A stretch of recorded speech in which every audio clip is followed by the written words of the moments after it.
I'm standing here in this exquisite chapel of St. George at Windsor Castle, so close to where my beloved mother, the late Queen, is laid to rest with my dear father. I am reminded of the deeply touching letters, cards, and messages which so many of you have sent my wife and myself, and I cannot thank you enough for the love and sympathy you have shown our whole family.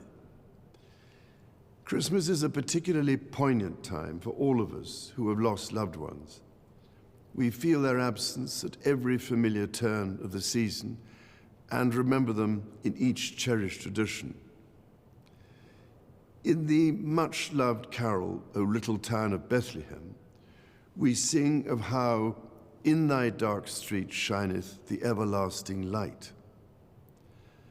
My mother's belief in the power of that light was an essential part of her faith in God, but also her faith in people, and it is one which I share with my whole heart.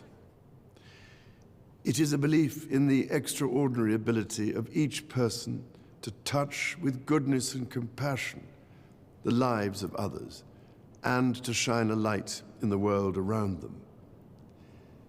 This is the essence of our community and the very foundation of our society. We see it in the selfless dedication of our armed forces and emergency services, who work tirelessly to keep us all safe, and who perform so magnificently as we mourn the passing of our late Queen.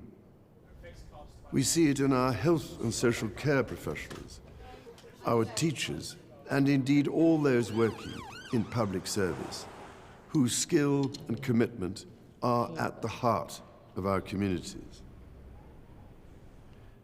And at this time of great anxiety and hardship, be it for those around the world facing conflict, famine, or natural disaster, or for those at home finding ways to pay their bills and keep their families fed and warm, we see it in the humanity of people throughout our nations and the Commonwealth who so readily respond to the plight of others.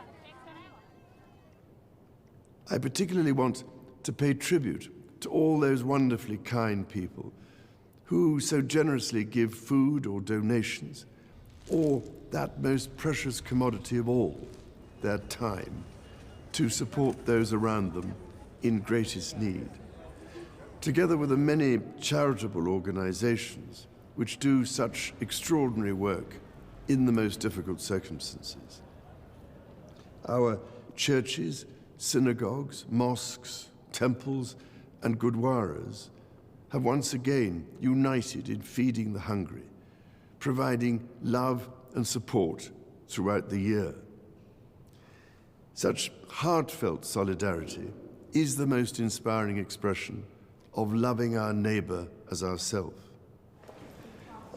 The Prince and Princess of Wales recently visited Wales, shining a light on practical examples of this community spirit. Some years ago, I was able to fulfill a lifelong wish to visit Bethlehem and the Church of the Nativity.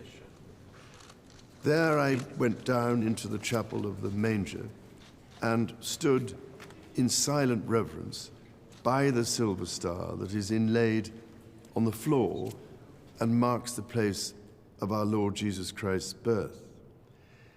It meant more to me than I can possibly express to stand on that spot where, as the Bible tells us, the light that has come into the world was born. While Christmas is, of course, a Christian celebration, the power of light overcoming darkness is celebrated across the boundaries of faith and belief. So whatever faith you have or whether you have none, it is in this life-giving light and with the true humility that lies in our service to others that I believe we can find hope for the future. Let us therefore celebrate it together and cherish it always. With all my heart, I wish each of you a Christmas of peace, happiness, and everlasting light.